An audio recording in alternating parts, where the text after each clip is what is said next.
Buenas tardes. Estoy aquí en representación de mis padres, sus hijos, sus familias, para compartir con ustedes un mensaje de amor, un mensaje de esperanza.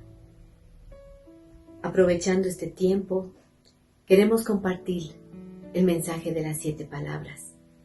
Cada palabra que el Señor dijo en la cruz tiene un significado. Cada palabra que Él mencionó retumba en nuestros oídos y en nuestros corazones.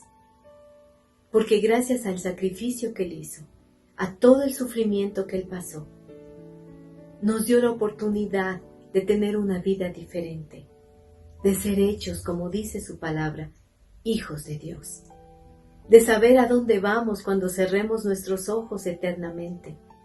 Cuando muramos, sabemos a qué lugar vamos a ir y sabemos que es un lugar precioso, porque Él lo prometió. Y eso es lo que queremos compartir esta tarde con ustedes. Un mensaje con esperanza de que cuando tú cierres tus ojos, sepas el lugar donde vas a ir. Que no mueras con miedo, que no mueras con angustia, que no le tengas temor a la muerte, porque sabes el lugar que te espera. Y eso es lo que queremos compartir con ustedes.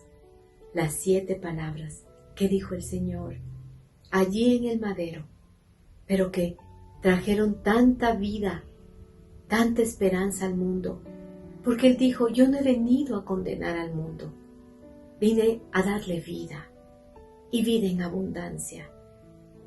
Yo no quiero que nadie se pierda, dijo el Señor, sino que todos lleguen al arrepentimiento.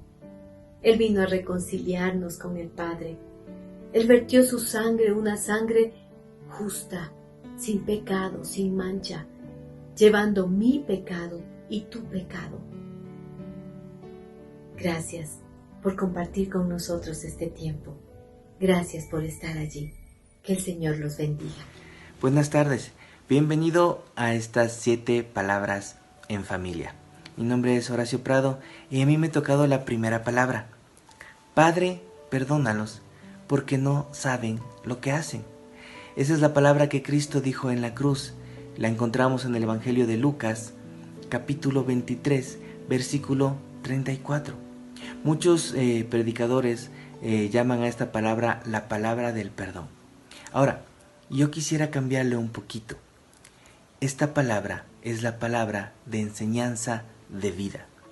Aquí encontramos el que vino a ser Jesús por nosotros en esta tierra. Y lo primero que encontramos es esta hermosa frase: Padre, perdónalos. Si tú te ubicas delante de la cruz, Jesús no está diciendo: ay, yo los perdono. No. Jesús lo primero que hace es interceder por nosotros. Jesús vino a interceder por nosotros. En la primera carta de Juan, capítulo 2, versículo 1, dice: hijitos míos, estas cosas os escribo para que no pequéis. Y si alguno hubiere pecado, abogado tenemos para con el Padre, a Jesucristo, el justo. Jesús intercedió, intercede e intercederá por nosotros. Jesús vino a interceder por nosotros y a enseñarnos a que nosotros también debemos interceder por otros. El segundo punto es que Jesús vino a enseñarnos cómo vivir. Padre, perdónalos. No hay cosa más hermosa que recibir perdón.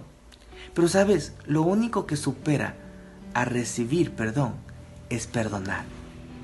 Porque el perdonar te libera. El no pedir perdón te esclaviza. Pero el perdonar te libera. El no recibir perdón es feo. Pero el perdonar te hace vivir libre. No hay nada mejor que realmente perdonar. Y Jesús vino para que nosotros aprendamos a perdonar, a vivir en perdón. Jesús vino a enseñarnos el cómo tener una mejor vida. Él quiere que seamos cada vez mejores. Y no hay cosa mejor que vivir en perdón. Padre, perdónalos. Tercero, Él vino a sacarnos de la ignorancia. Padre, perdónalos. ¿Por qué? Porque no saben lo que hacen. No entienden lo que están haciendo. Ahora, tú puedes decir, pero ellos sí sabían. Sí, sabían que estaban juzgando a un hombre justo, a un hombre que no había pecado. Estaban juzgando a un hombre que era bueno. Jesús vino a sacarnos de la ignorancia. Ellos sabían que Él era inocente, pero no sabían que Él era el Mesías. Y cuando Jesús murió y se rompió el velo, vino a enseñarnos que Él era el Mesías, que Él es el Mesías y que Él volverá por su pueblo. Quisiera que abras tu Biblia en 2 Corintios 3:16 y dice, pero cuando se conviertan al Señor, el velo se quitará. Cuando aceptamos a Cristo, un velo se quita de nuestros ojos. Entendemos qué es bueno y qué es malo, qué está bien ante Dios y qué no está bien. Entonces, esta palabra refleja lo que Jesús vino a hacer en la tierra. Primero, Jesús vino a interceder por nosotros y a enseñarnos a interceder por los demás. Segundo, Jesús vino a enseñarnos cómo vivir, y la mejor forma de vivir es vivir en perdón, pidiendo perdón y dando perdón. ¿Sí? En Lucas 5:20 se refiere al paralítico y le dice, tus pecados te son perdonados. Los fariseos le dicen, ¿quién es este para que venga a perdonar pecados? Y él dice, ¿qué es más fácil? ¿Decir tus pecados te son perdonados? O decir, levántate, toma tu lecho y anda. ¿Sabes? Dios nos enseñó a que debemos perdonar. Mandó a su Hijo para perdonar nuestros pecados. Y tercero, Jesús vino a sacarnos de la ignorancia. Todo aquel que se acerca a Jesús recibe la luz. Así que, desde ahora en adelante, Dios está con nosotros y Él quiere que tú vivas una vida sin ignorancia, sabiendo qué es lo bueno y qué es lo malo. Dios te bendiga. Semana Santa, semana de milagros. Yo también necesito un milagro hoy. Para resumir en 5 minutos lo que me puede tomar 30 minutos. Pero ubiquémonos en el escenario. El monte de la calavera, el monte de la vergüenza, el Gólgota. 3 cruces, 3 condenados. El uno que había decidido morir como vivió, en la vergüenza, en el pecado y alejado de Dios.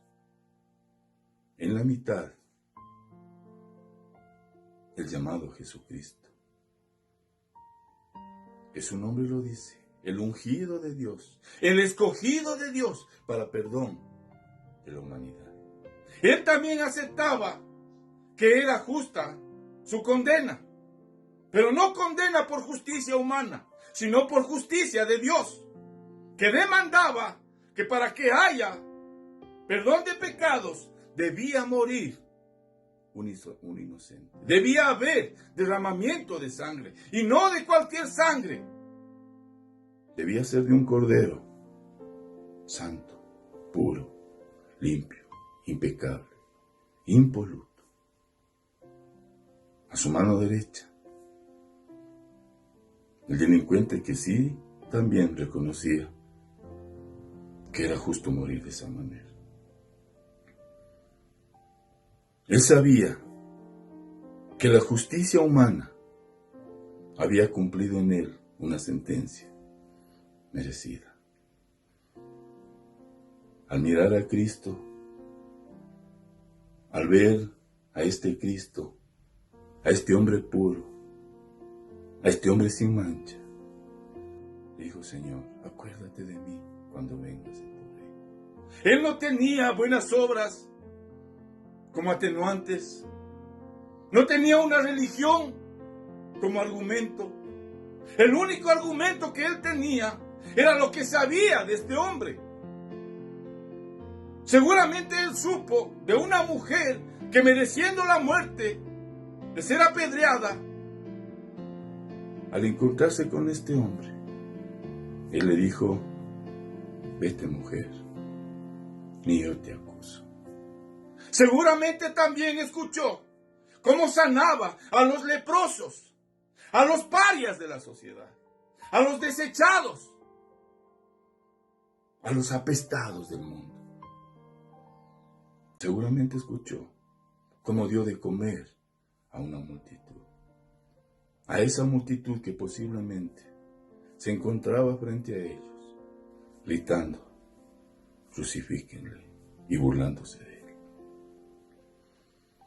Ese era su argumento, el saber que este hombre, el que estaba clavado a su mano izquierda, era el Cristo, el de la misericordia, el de la compasión, el Hijo de Dios. Y fue así como este hombre Jesucristo hizo el último milagro mientras vivió como hombre.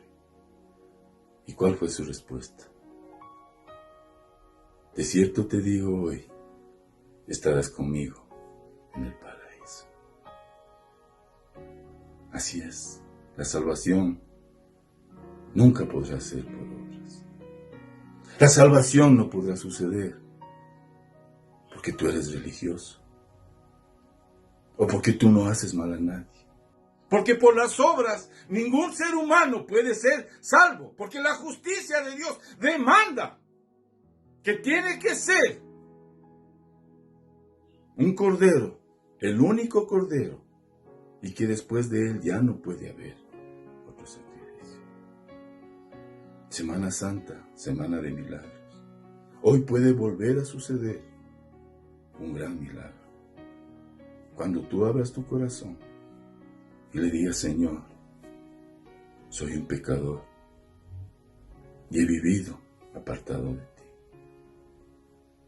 Entra en mi corazón.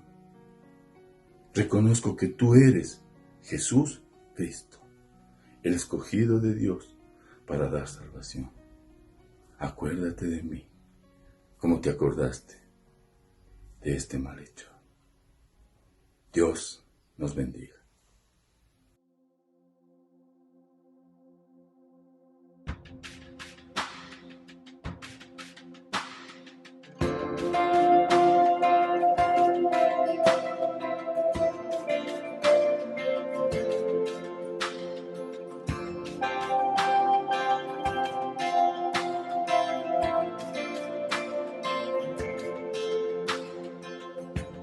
Antes de hablar, cantaste sobre mí. Has sido tan bueno para mí. Antes de respirar, soplaste vida en mí. Has sido tan bueno para mí. Oh, tu amor me envuelve, me sostiene, amor sin condición. Me persigue y deja las 99 y va por mí. No puedo ganarlo ni merecerlo. Tu amor se entregó por mí. Oh, tu amor me envuelve, me sostiene, amor sin condición. Yeah, yeah, yeah.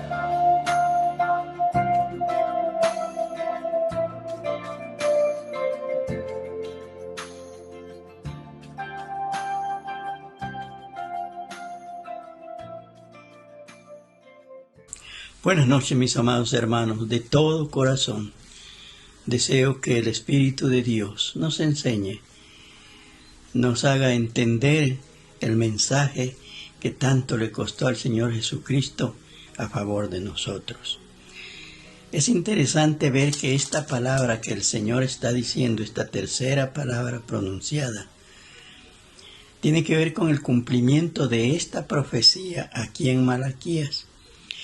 Si ustedes se dan cuenta, van a ver que en el capítulo 4, verso 6, las últimas palabras del profeta en el Antiguo Testamento, dice: Él hará volver el corazón de los padres hacia los hijos y el corazón de los hijos hacia los padres, no sea que yo venga y hiera la tierra con maldición. Mire, hermano, el conflicto que estamos viviendo ahorita en sí constituye una maldición. Y es que es de ver, si nosotros nos detenemos un poquito, cómo la generación de ahora es una generación desobediente a los padres, contumaces, rebeldes, y las leyes apoyan esto. Y es tremendo ver que no hay esos principios que los padres debiéramos haber puesto en el corazón de nuestros hijos. No lo pusimos, y ahora los hijos se rebelan contra los padres y los padres abandonamos a los hijos, y es una tremenda confusión que hay. Esto trae maldición a nivel de persona, a nivel de familia, a nivel de sociedad. Esto es lo que trae la maldición. Los hijos rebelándose con los padres abandonando, también rebelándose con sus pobres hijos. Y el Señor Jesucristo dejó establecido aquí, nos llamó la atención, cuando mira a su madre y le dice: madre, ahí está tu hijo. Le dice: mujer, ahí está tu hijo. Hijo, ahí está tu madre. Por favor, enrúmbalo, aconséjalo, dirige su vida. Hijo, protege a tu madre, obedécele, ayúdale. Esto es lo que el Señor en esencia estaba pidiéndole a la madre, que no deje que su hijo distorsione su vida y se pierda en la droga, en el vicio, en la desobediencia, en la maldad. Esto es lo que vemos ahora. Y diciéndole al hijo que proteja a su madre, que se someta a ella, que le cuide, que le guíe, que sea una inspiración para ella. Este es el mensaje de la cruz.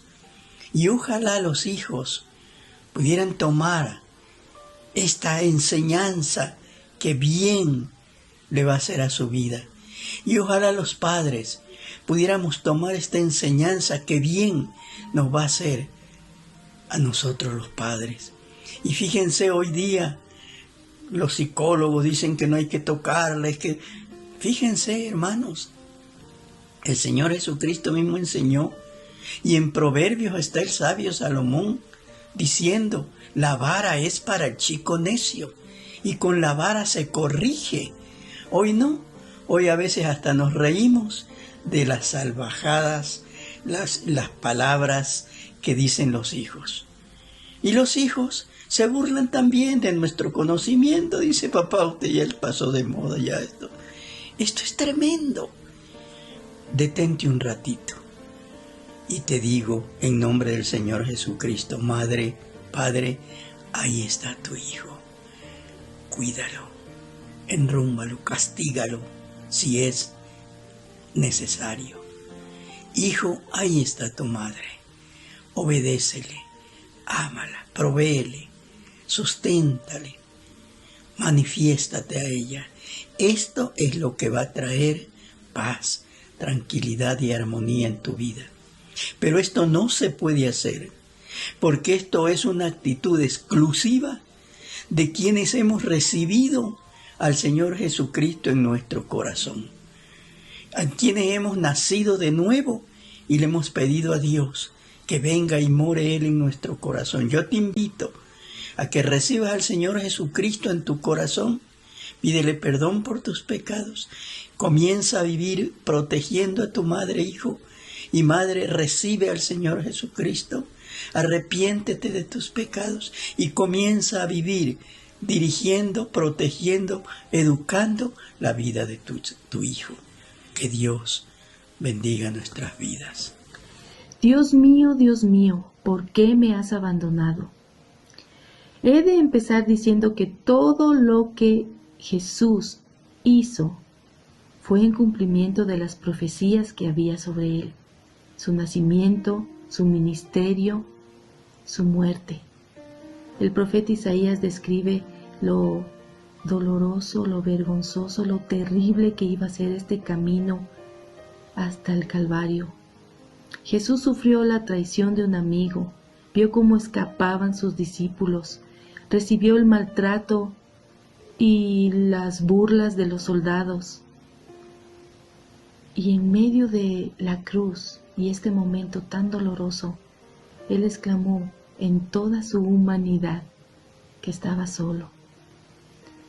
El salmista David, en el Salmo 22, empieza con estas mismas palabras: Dios mío, ¿por qué me has desamparado?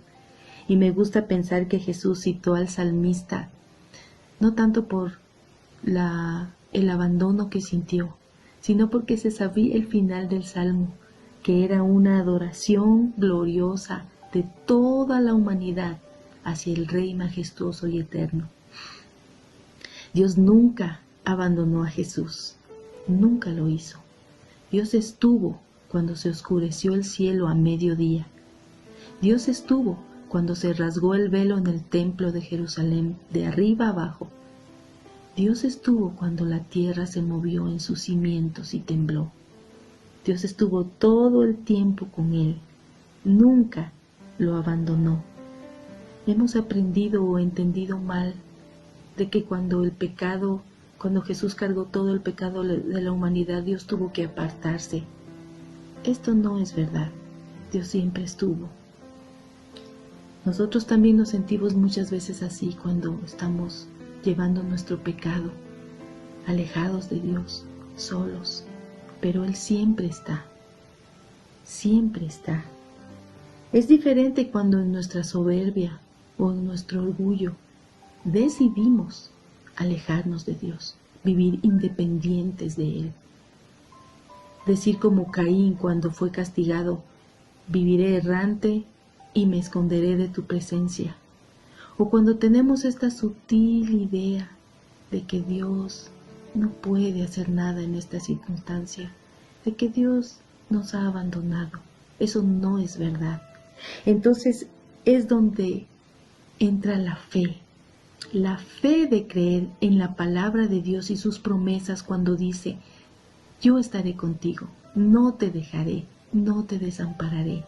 La fe de aceptar el precioso regalo que Él nos dio cuando envió al Espíritu Santo, cuando les dijo a los discípulos: es necesario que yo me vaya, pero les enviaré un consolador, aquel amigo que camina con nosotros, que habita en nosotros, aquel que nos convence de pecado, aquel que nos explica lo que no entendemos, aquel que nos recuerda todo lo que Jesucristo hizo por nosotros en la cruz. Muchos dicen: bueno, sí, Dios está en todo lado, Él nunca se va, Dios está en control. Es más, lo ven a Dios para echarle la culpa de las cosas malas que suceden en el mundo. Lo ven a Dios para chantajearle y pedirle favores cuando decimos: yo sí voy a la iglesia, yo soy una buena persona, claro, Dios tiene que bendecirme. Y no vemos a Dios de la manera correcta, con la actitud que lo vio Jesucristo, cuando en Getsemaní exclamó: no quisiera pasar por esto, pero que se haga tu voluntad y no la mía. La actitud correcta es ver a Dios como el creador de todo, como el soberano de todo, y ante quien nosotros nos debemos rendir. Esa es la actitud correcta de ver a Dios. Pase lo que pase, Él siempre va a estar. Pase lo que pase, Él nos acompaña y nos dejó el mejor compañero de camino, el Espíritu Santo, aquel que nos lleva nuevamente a la relación con Dios, aquel que en medio del dolor y del pecado nos dice: arrepiéntete y todo volverá a estar normal, no te sentirás solo, podrás ver que Dios... Mi nombre es Anita Prado de Pila y es un gusto para mí, un privilegio compartir en esta tarde con ustedes las 7 palabras en familia. La quinta palabra se encuentra en Juan 19:28 y dice: después de esto, sabiendo Jesús que ya todo estaba consumado, dijo: para que la escritura se cumpliese, tengo sed. Quisiera tocar 2 puntos en este texto. El primero es cuando dice para que la escritura se cumpliese. Sabemos que Jesús vino con un propósito a esta tierra y era para rescatarnos a cada uno de nosotros. Primera de Timoteo 2:6 dice: el cual se dio a sí mismo en rescate por todos, de lo cual se dio testimonio a su debido tiempo. El Señor Jesús siempre cumplió con todo lo que estaba establecido. En Isaías todas las profecías, Jesús las cumplió al pie de la letra. Y estando ya en el último momento de su muerte, también no se olvidó de estas palabras que estaban escritas en el Salmo 69:21, que dice: me pusieron además hiel por comida, y en mi sed me dieron a beber vinagre. El Señor Jesús no se olvidó de este detalle que había sido escrito hace miles de años por el salmista, pero él tenía que cumplir con todo lo que estaba establecido por su Padre. A veces nosotros tenemos un propósito establecido por Dios en esta tierra, y si queremos hacerlo así como Jesús nos enseña hasta el último momento de su muerte, que debemos hacerlo detalladamente sin olvidar ningún detalle, nosotros también deberíamos hacer eso. Hay detalles en la palabra del Señor que como hijos de Dios deberíamos considerar. Y usted me dirá: pero hermana, ¿qué detalles son esos? Bueno, le voy a dar 3 ejemplos. Tenemos un detalle personal, para su vida personal. En Primera de Pedro 1:15 dice: sino como aquel que os llamó es santo, sed también vosotros santos en toda vuestra manera de vivir. Mire esto, está escrito en la palabra del Señor y sin embargo, a veces dejamos pasar este versículo tan importante, este detalle, que el Señor quiere que seamos santos en toda nuestra manera de vivir. Hacemos cosas que a veces no están dentro de la voluntad de Dios, pero no paramos un ratito para preguntarle: Señor, ¿estoy haciendo tu voluntad? El segundo detalle es un detalle para con su familia. Está en Colosenses 3:13 y dice: soportándoos unos a otros y perdonándoos unos a otros, si alguno tuviere queja contra otro, de la manera que Cristo os perdonó, así también hacedlo vosotros. En este tiempo, ¿cuántas familias se dividen? ¿Por qué? Porque no nos soportamos, porque no nos perdonamos, no pedimos perdón. Y es un detalle que como hijos de Dios deberíamos tenerlo muy en cuenta. Y el tercero es un detalle para la comunión en la iglesia. Juan 17:22 dice: la gloria que me diste yo les he dado, para que sean uno, así como nosotros somos uno. Fíjese ahora en las iglesias, cómo hay tanta división.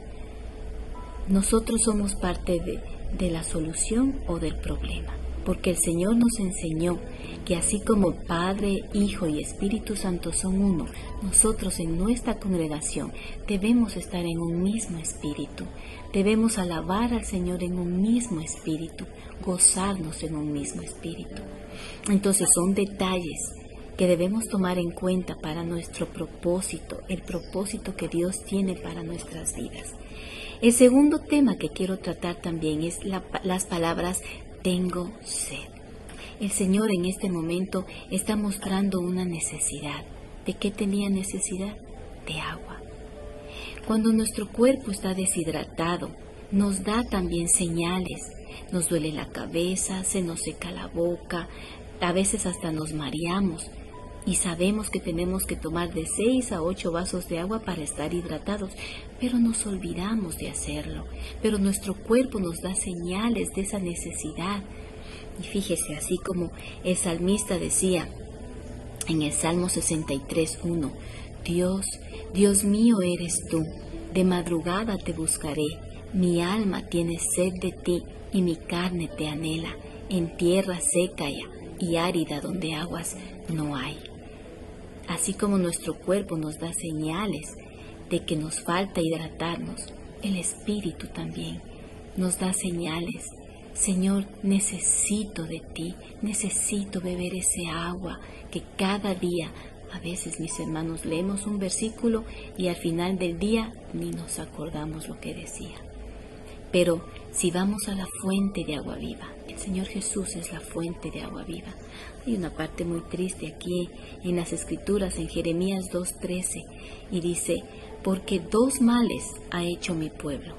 Me dejaron a mí fuente de agua viva y cavaron para sí cisternas rotas que no retienen el agua.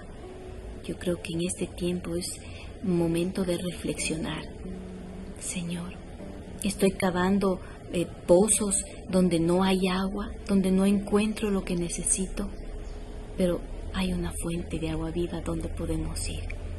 Gracias al Señor Jesús, que vino a morir y que dijo esta palabra: tengo sed. Nos mostró la necesidad que Él tenía en ese momento, y Él está dispuesto y con los brazos abiertos para suplir todas nuestras necesidades. Pero mis hermanos, debemos ir a la fuente de agua viva. Que el Señor les bendiga. Quisiera aprovechar estos 5 minutos para, de manera breve, poder llegar a un sencillo entendimiento de las palabras dichas por Jesús en la cruz. En este caso estoy hablando de consumado es. En español son 2, consumado es. En griego la palabra es tetelestai. Y es interesante saber el significado que tiene en el idioma original, porque eso nos permite de alguna manera entender un poquito más qué es lo que estaba diciendo Jesús al expresar esta palabra, tetelestai. Se aplicaba mucho a los trabajos que hacían las personas para su amo, su señor, un trabajo que había sido encargado. Entonces, previamente a entregarlo y decir el trabajo ha sido cumplido, la persona iba hacia una inspección correcta de que el trabajo se hubiera realizado correctamente, y viendo que todo estaba a la perfección, entonces iba y le decía a su señor: tetelestai, el trabajo está totalmente completo y a la perfección. También lo usaban los artistas en la elaboración de cuadros, de estatuas, obras especiales de arte que eran encargadas.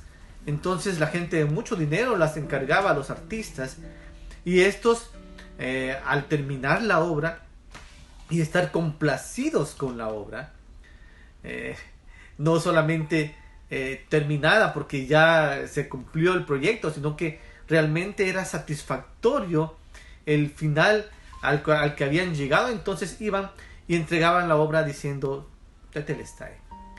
Pero en el pueblo de Israel, en el caso de los judíos, en la religión, la palabra era aplicada cuando la persona iba delante del sacerdote a presentar su sacrificio, y entonces ponían sus manos sobre el animal que iban a sacrificar y depositaba de esa manera los pecados.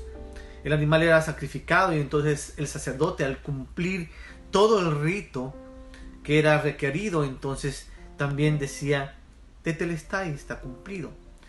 Y una última cosa que podríamos añadir, que viene al caso de lo que estamos tratando, es el pago de una deuda. Cuando alguien era un deudor y tenía que ir pagando una deuda que se había acreditado a él, cuando iba y hacía su último pago, el pago final, entonces se ponía un sello, el pago era completado y se decía tetelestai, se ha pagado en la totalidad, no hay más deuda, nada más que pagar. Y es interesante esto porque justamente es la obra que Jesucristo cumplió en la cruz por nosotros. Un trabajo totalmente cumplido, una labor terminada, no entregada al 70%, al 90%, 100%. Por eso Jesús, con toda certeza de la labor cumplida, lo que el Padre le había ordenado hacer, lo había hecho. El plan que había sido elaborado fue completado, fue consumado, fue terminado. a satisfacción, a plenitud, a la perfección. No había nada más que se pudiera hacer, ni manera de hacerlo mejor. El sacrificio había sido hecho, por lo tanto, entregado a cabalidad. Y qué hermoso saber esto, porque entonces podemos decir, Señor, Jesucristo cumplió lo que el Padre le ordenó. Y Él podía decir en ese momento, consumado es, tetelestai, el plan ha sido completado. Y en el caso nuestro, entonces, ¿en qué consistía? ¿Cuál era el plan? La salvación de la humanidad. Eso fue lo que fue completado el momento en que Jesús lo pronuncia. He hecho todo el requerimiento necesario. El cordero que debía ser sacrificado por el pecado de la humanidad está aquí, está en el altar, está siendo sacrificado, está en la cruz. Por lo tanto, ha cumplido su propósito. Y es el inicio, el cumplimiento total de la ley, con el cordero que no tendría que ser repetida otra vez su sacrificio, ya no más sacrificios por el pecado. Jesús estaba haciendo el tetelestai, el cumplimiento completo y perfecto del sacrificio del cordero por los pecados de la humanidad, y daba por lo tanto la finalización al tiempo de los sacrificios y el inicio del tiempo de la gracia. Y por eso Jesús, ahí en la cruz, derramando su sangre y sufriendo por nuestros pecados, por tu pecado y el mío, pudo completar y decir, tetelestai, la obra está terminada, completamente y perfectamente terminada. Amén. Que el Señor los bendiga. Muy buenas, es un gusto compartir con ustedes la séptima palabra que dijo nuestro Señor Jesucristo cuando estuvo en la cruz. Para esto les pido que vayamos a Lucas capítulo 23, versículo 46. Dice la palabra de Dios así: Entonces Jesús, clamando a gran voz, dijo: Padre, en tus manos encomiendo mi espíritu. Y habiendo dicho esto, expiró. Para empezar el análisis de esta palabra es necesario ir un poquito más atrás, al versículo 45, que dice: Y el sol se oscureció, y el velo del templo se rasgó por la mitad. ¿Por qué voy a este versículo? El Señor estaba en la cruz, había mencionado algunas cosas, y de repente dice que la palabra de Dios que el sol se oscureció. Se oscureció, fue un momento de oscuridad total y el velo del templo se rasgó en la mitad. ¿Qué significaba esto? Para muchos pueden decir simplemente se rasgó el velo, pero no es así. En el Antiguo Testamento nosotros vemos claramente que la única persona que podía entrar al lugar santísimo era el sacerdote, que le correspondía una vez al año, y entraba a pedir perdón por todos los pecados ante los sacrificios que habían hecho. Y solamente esta persona que estaba preparada para entrar era la única que podía hacerlo. Era un lugar donde no podía entrar nadie más. Y al rasgarse el velo en la mitad y permitir que todos tengamos el acceso al lugar santísimo por la sangre de Cristo, en ese momento se estaba cumpliendo toda la profecía. En ese momento, todo lo que el Señor había pasado durante los 3 años de su ministerio y todo lo que estaba viviendo aquella tarde en el Gólgota, el Señor se veía realizada la obra de Él, al tener ya todos acceso al perdón, ya no con sangre de cabritos ni de ovejas, no, por la sangre de Cristo. Por la sangre de Cristo todos teníamos acceso. Todo se había cumplido, todo estaba hecho. Todo, absolutamente todo. El Señor por medio de esto nos permitía alcanzar la gracia. nos permitía alcanzar el perdón por su sangre preciosa. Y ante ese sacrificio de Él, se culminó toda la obra. Y entonces en el versículo 46 dice, entonces Jesús, clamando a gran voz, es decir, sacando su último esfuerzo, después de haber sido golpeado, de haber sido clavado en una cruz, después de haber sido vituperado, después de que le hayan insultado, después de todo el sufrimiento que pasó, reúne fuerzas y clama a gran voz y dice, Padre, en tus manos encomiendo mi espíritu. Quisiera que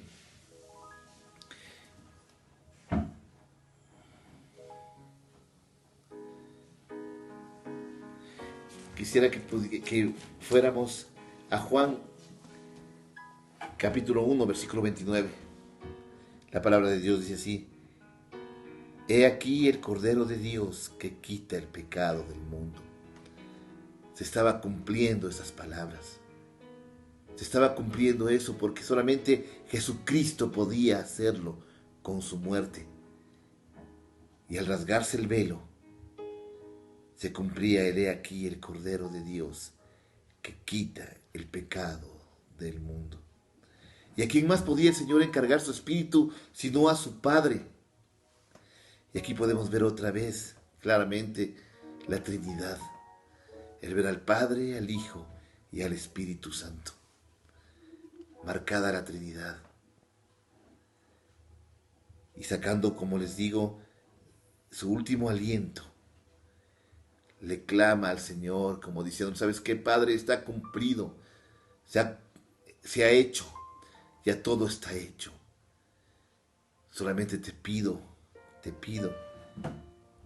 que tú que eres todopoderoso, que tú que lo puedes todo, tomes mi espíritu. Y una vez dicho esto, el Señor Jesucristo murió. Murió por ti, murió por mí, murió para que todos nuestros pecados sean perdonados. Porque si no hubiera sido así, cada uno de nosotros tuviera que estar en esa cruz, pagando los pecados que hemos cometido. Espero que podamos entender lo que el Señor quiso hacer, quiso dejarnos y lo que nos dejó ante su muerte. Que el Señor sea bendiciéndoles. Jesús ha cumplido. Su labor ha sido realizada. El plan ha sido completado, ejecutado a la perfección. El Señor ha entregado su vida. El sacrificio ha sido hecho. ¿Qué nos queda por hacer? Primero recibir aquello que ya está hecho y con gratitud decirle al Señor, Señor, acepto lo que tú has hecho por mí. Gracias por pagar en mi lugar. Gracias por completar el precio de mi pecado y darme así la libertad y perdonarme. Lo segundo es valorar aquello que estamos recibiendo. Si bien nosotros lo recibimos por gracia, no tenemos nosotros que pagar nada ni dar un costo por aquello. Pero sí entender, reconocer y valorar la vida de Jesús, el sacrificio que Él hizo, la sangre suya que fue derramada. Valorar el precio, el costo de la salvación que estamos recibiendo gratis, por gracia.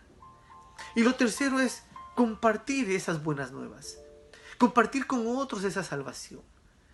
Decirle a los demás, mira, por ti, por tu vida, Él dio la suya. Él ahora te ha hecho libre de ataduras, libre de vicios, libre de pecado, libre de culpa, para que puedas disfrutar una vida nueva. No con amenazas, no con temor, no advertencias, sino gracia, bendición, alegría, gozo, buenas nuevas, noticias buenas de salvación. Si tú no has recibido a Jesucristo en tu corazón, te invito ahora que hagas una decisión a favor de recibir ese regalo de salvación para tu vida. Y verás que de aquí en adelante tu vida será diferente. te invito a que aceptes ese regalo en tu corazón.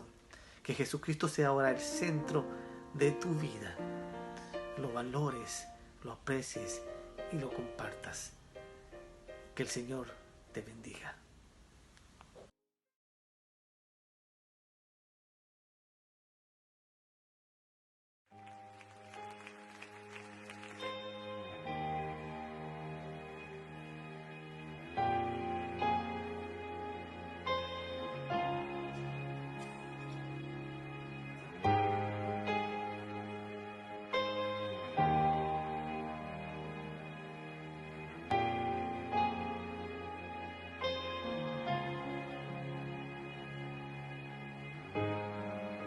La luna entristeció, el sol se apagó, cayó el Salvador del mundo. Su cuerpo en la cruz, su sangre derramó, el peso del pecado sobre él.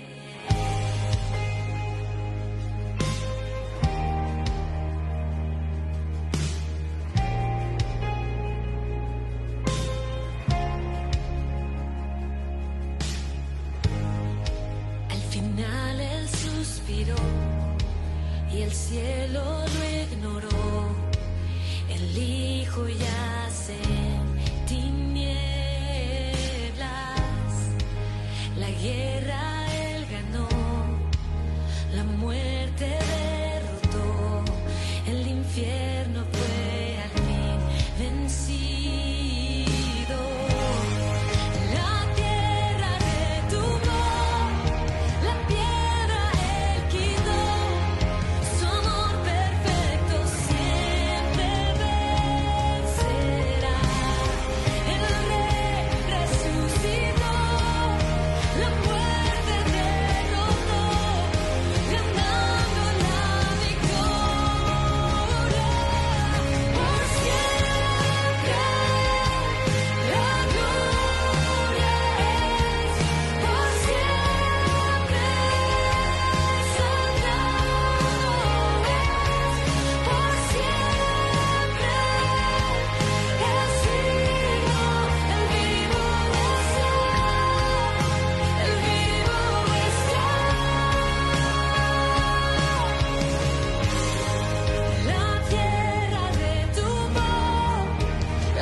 To